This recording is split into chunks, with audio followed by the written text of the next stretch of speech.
What's going on, everybody? Back again for another episode of Sunday Reset with Will and Friends. And as I said before, I have made a great friend in this mental health world in Rachel Jameson.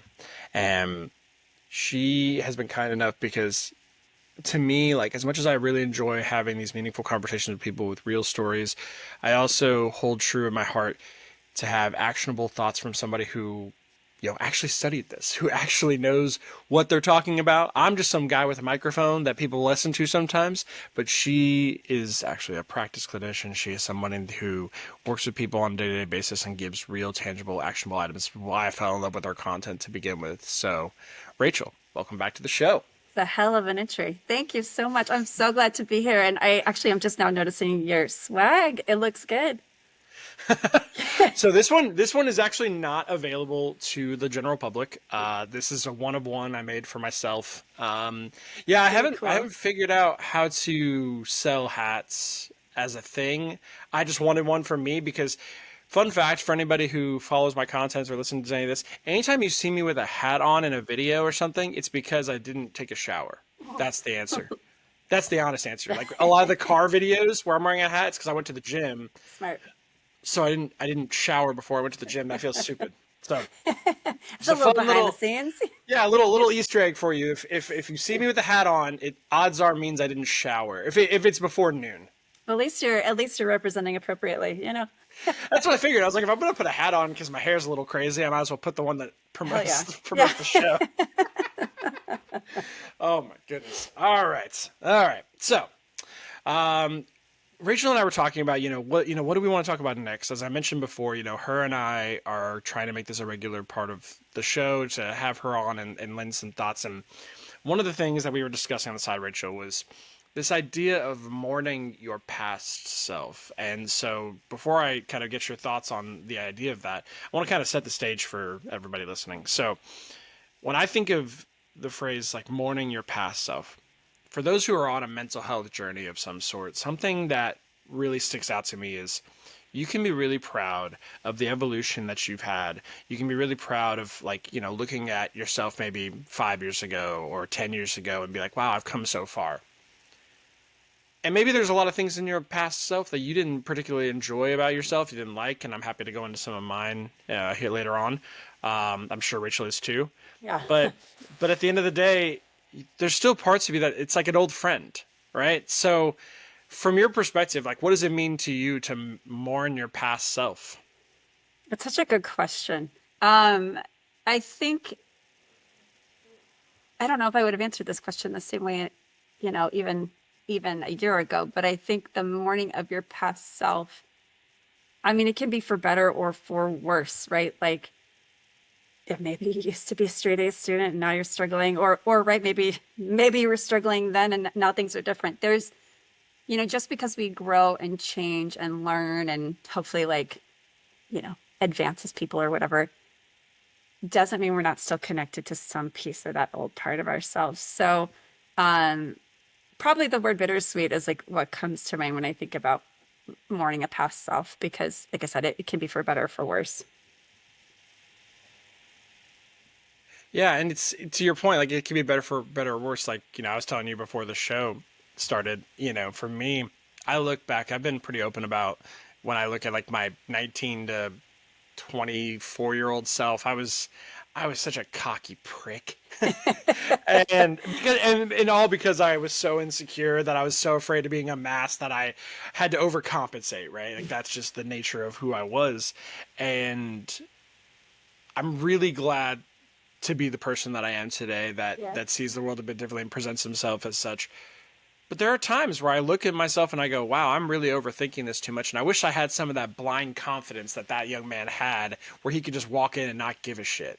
Yeah, yeah. I mean, it's so there's so much value to that point. And if I'm being honest, if I think about some versions of my past self that needed a little bit more love. I mean, lots of times it kind of is like, and maybe for your story too, it's more of a trauma response. And I know for me, I didn't have, even though I was on this path to become a therapist, like I didn't have the language for that. And so I made choices that were not healthy is probably an understatement. And certainly didn't show up as the best version of myself because I just didn't know how to do any better. And so now, I mean, I'm always still working and growing to be a new, better person. But, now when I look back to even who I was 10 years ago, um, she was she was crazy, but she was kind of fun. And so that, but she wasn't healthy. So yeah, when I think about mourning the past self, like you said, it just is such a mixed bag of emotions. Well, and it's not binary, right? Like at the end of True. the day, like they just because you didn't like maybe even the majority of the traits that you had previously and you worked on yourself, that doesn't mean it was all bad. Doesn't mean Right. that there wasn't some elements. You can be somebody who has, I think about relationships, right? Like, Yeah. people always are like, how does that person stay with that other individual when they treat them so poorly? It's like, well, it's not, you're only seeing that part. You're not seeing the time that they held them when something bad happened. You're not seeing the Yeah. fun moment they had at their first date. Like, you don't have all the other context that goes into that. So I'm not saying that they should be staying with that person if Right. they're treating them horribly, but what I'm saying is it's not as people want it to be this binary thing of, oh, well, he did this atrocious thing. How can you just stick around? It's like sometimes there's more complicated stuff. There's the Oh my financial gosh. obligations, things like that. But sometimes there's an emotional connection that that person can't let go of. Yeah. Oh my gosh. Yeah. Excuse me. I think about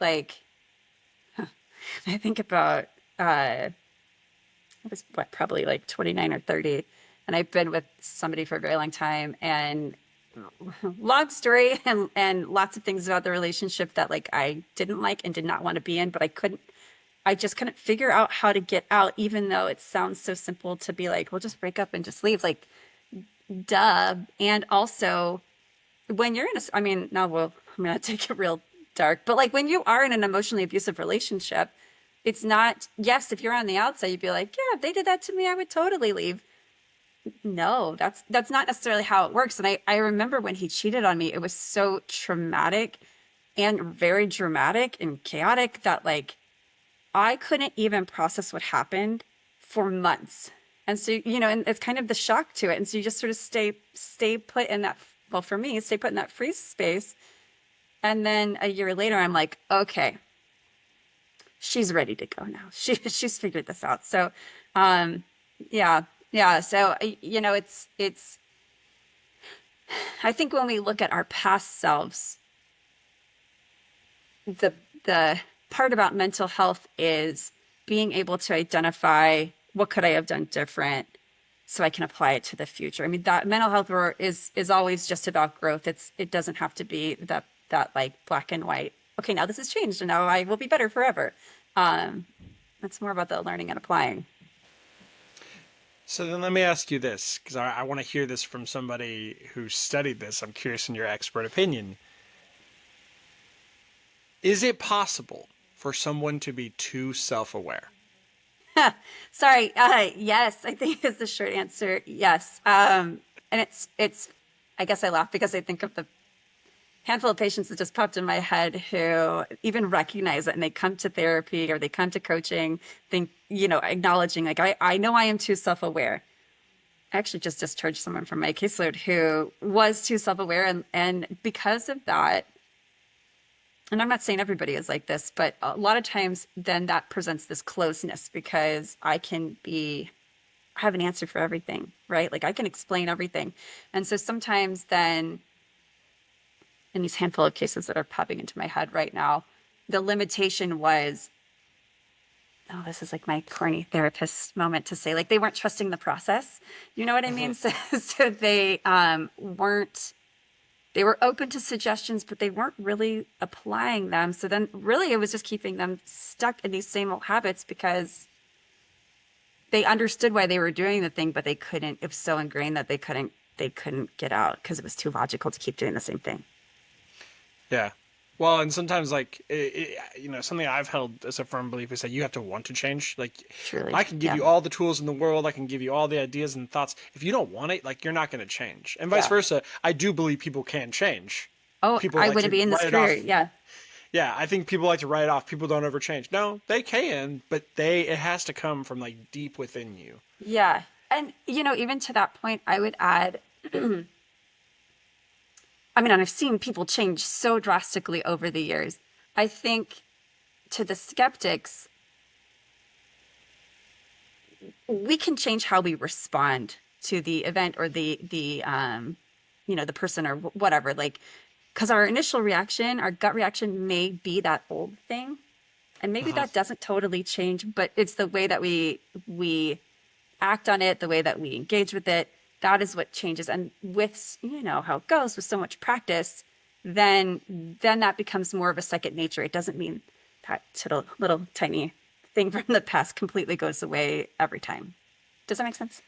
It does, but then it makes another question that someone asked me recently, and it was one of the most like oddly profound questions I've been asked in mental health. Huh. Um, it really made me think. So they asked, hey, I recognize that there are certain things about me that like I don't particularly enjoy anymore. Nonetheless, it's who I am. It's in my base instinct to be this person. Um, if I go about correcting that, am I betraying who I am by nature, or Uh, essentially am I being fake? So mm, I won't use her example. I'll use my example, which yeah. is for me. I think a lot of people who meet me today see someone who is an empathetic person, but I'm going to be completely honest. It's not my gut instinct to be an empathetic person. Yeah. I'm very analytical in a lot of ways, and so my brain's initial first thought is I don't understand why you're thinking this way. Like, and it's like almost mean. I don't like that about me, and Yeah. I've never enjoyed that. It's nonetheless a part of who I am. But like so I have worked very, very hard to say, stop, think for a second. What could they be going through? What's going on in their mind? And I've been doing it for so long that it has started to become who I am by nature. And so it's funny Yeah. because if I meet people in this season of my life, they think, oh, he's this really empathetic guy. And again, I believe that that's true, Yeah. but it was a learned feeling. It was not naturally innate within me. So then the question that the Dude. person asked me was, are you basically fake? And I don't think so because this is what I wanted. Yeah. But I'm curious how Oh, you see it. I am busting at the seams. Let me tell you really quick. Last Sunday, CBS Sunday Morning. I don't know if you ever watched that show. They also they air it also on podcasts, so it's a delightful listen. But they do like story segments, and I have been talking about it with patients all week because it's exactly about this, and so I love that you asked. So on one of these segments, it interviewed, and I probably am not going to get all the details exact, but it interviewed this lady who I think she was a journalist, and she was saying she was maybe like 28 or so, did not like her personality, wanted to make some real efforts to change it because she was sort of isolating. She wasn't super social. She was a little neurotic, self-identified. And so she went on this like 1 year journey to really make an effort to change her personality. And so on CBS Sunday Morning, they tell a story and then they like go to the research. And so I think it was from the University of Kentucky. I think the head of neuroscience there, or neuropsychology there, they interviewed her, and this is not like earth-shattering information, but what the research shows is exactly to your point, and it's exactly what this girl, the writer, did, was that if you want to be this person, you know that there's parts of your personality that you would like to change because that would make you feel like a better person, then the only way out is through. You have to practice those exposures. You have to be awkward and uncomfortable and like sort of hate the process until it becomes such a second nature that like again maybe empathy isn't my first response or maybe being social isn't exactly what this girl wanted to do, but it is in line with my values of who the person is that I want to be, so I'm going to do the thing that's in line with that. Yeah, but then we accepted the first part, which is that someone can essentially like non-scientific terms, but rewire their brain to Yeah. say, this has now become part of who I am and their instincts. Great. But would you is there a fair argument to be made that that makes that person fake? Because now I we're not talking about like we're not talking about the personality traits anymore. We're now talking about like philosophically, like are Ooh, you yeah, betraying who you were always meant to be, or that's is it your choice to get to choose that? I think I kind of lean to the second one, like because you think about how much we change from like little itty bitty types, right? Like, Hmm. yeah, when we were three, our personality was temper tantrums and me, and get my way, right? And then we learn and we change and we grow. And so, yes, I think in those like certainly in the beginning stages of trying to like lean into this new habit or behavior. I mean, and maybe it's not, maybe we don't even look at it as a personality change. Maybe we just look at it as adapting a new habit. But yeah, that's fake as hell because it's not it's fake to you. And so really even until you believe that this is who you are and this is what your new habit can be, then yes, it will also be like very much perceived kind of, I mean, give or take. They may be perceived as kind of fake too, because you're learning.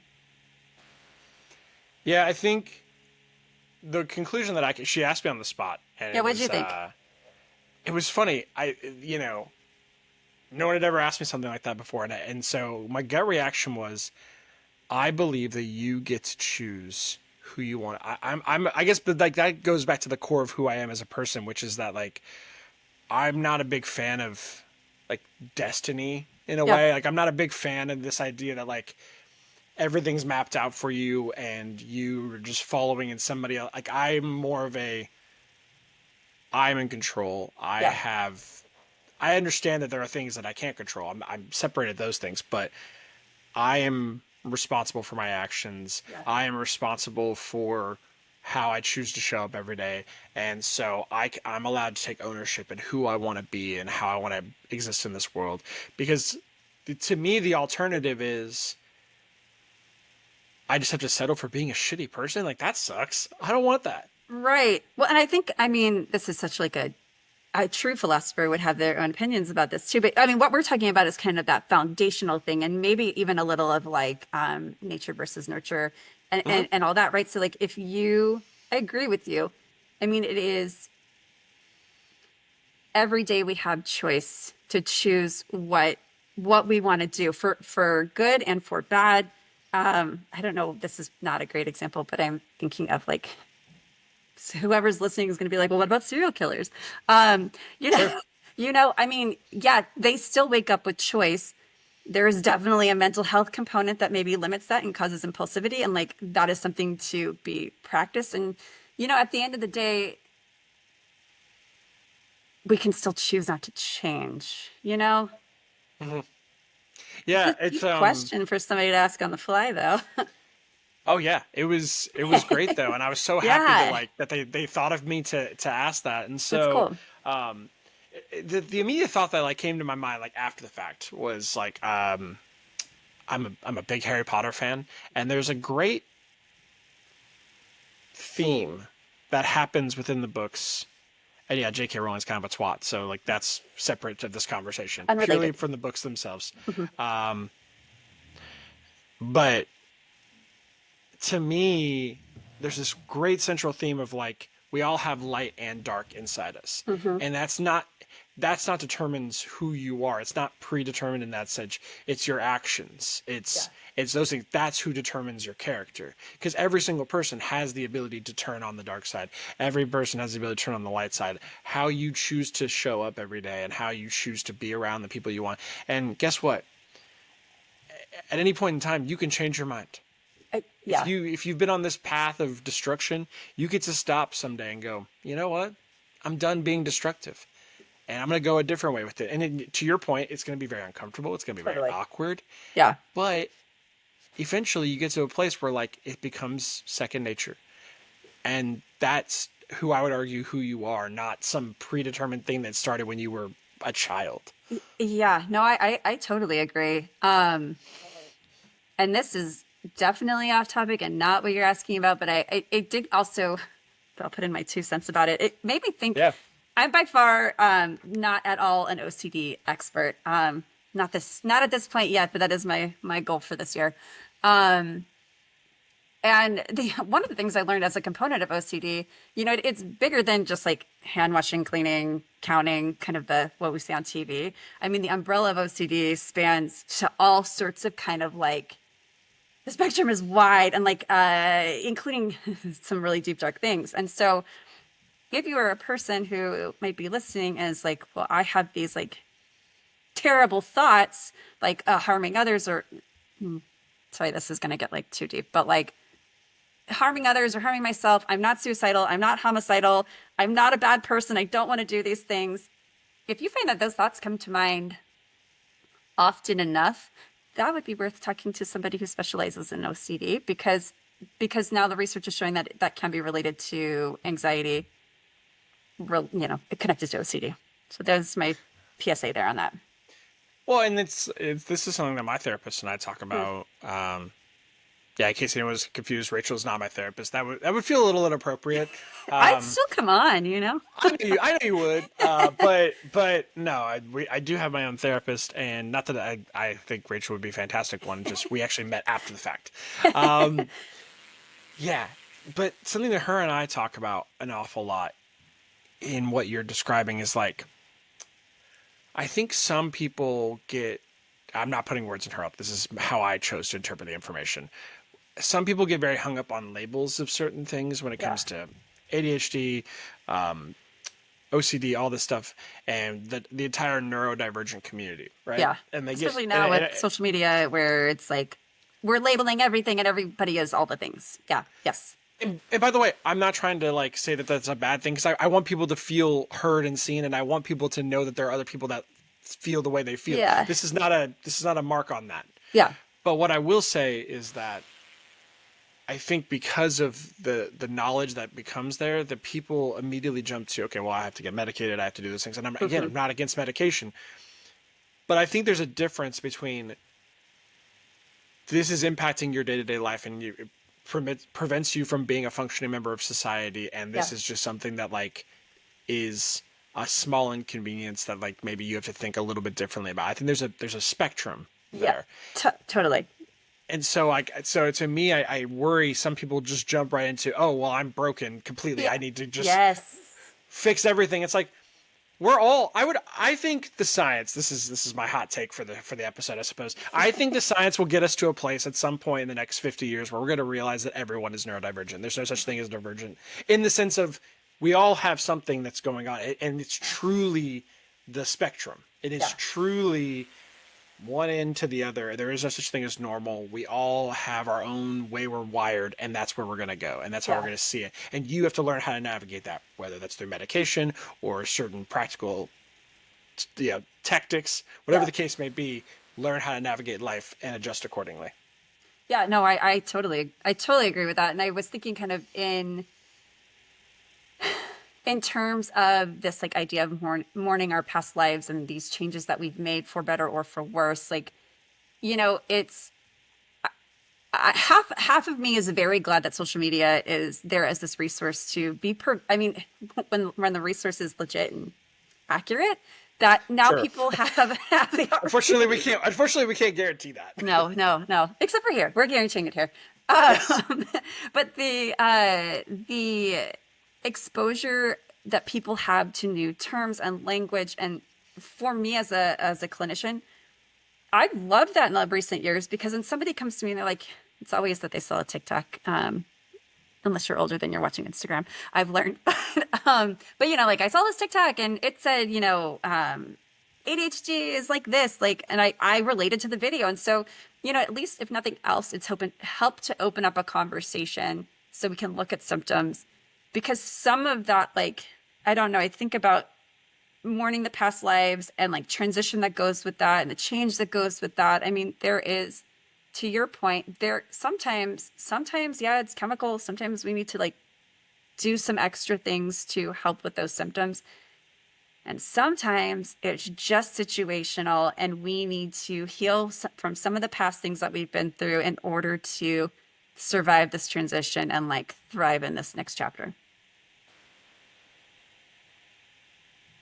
Oh, thank you. Oh, oh, your sound is gone. I muted myself. Wow, that's He embarrassing. was too On my own excited. Yeah. show. Well, it's good because you didn't hear my massive gasp that I Oh, just had, I'm which was flattered. that like I was like, wow, do I just call that a mic drop moment and call it the end? Like, but at the same time, I'm like, but I think you're right. Like at the end of the day, oh, the social media aspect of this, I could go down. And Oh, we we could that do a should whole probably be episode. its own. I say I think there should be a the next episode that we do. You and I is we talk about social media and mental health because while I think there's a lot of good that has come of it to that point, like there's also like should we be asking ourselves who the source of that Yeah. is and where did that thought process come from and is it causing as much good as it is harm and I think it's case by case basis. I Totally. hate overgeneralizations that people make of all these kids out here self-diagnosing themselves, they're all terrible, like they don't know it. Okay, well they feel a sense of community for the first time, shut up. Yeah. Yeah. Fair. On the other side, hey, real quick guys, just so you know, not everyone out there has your best interest in heart, and not everyone out there is Yes. putting out content in a way that's like more than Hmm. just trying to get views and likes, and maybe that's worth taking into consideration when evaluating your mental health. Both Yeah. can be true. Yeah.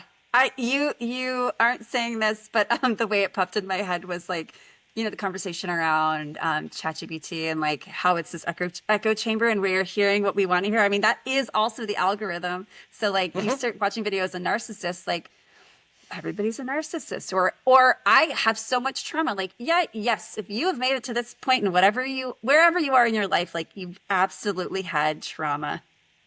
And also, do you have PTSD? Like, are these things that are going to completely limit you? Maybe it's not for the internet to tell you, you know? I yeah, but even then though, then you get to the other side, which is like not everyone has access to a therapist and things like that, and Yeah. so then that becomes a hard part because I get it. If you're someone who's like maybe it's from financial reasons or there's just not someone available in your area or whatever the case may be, I don't want to dismiss those people either because I get it. Oh, They're just yeah. looking for answers, right? That's So where I it's always want doing to the keep good.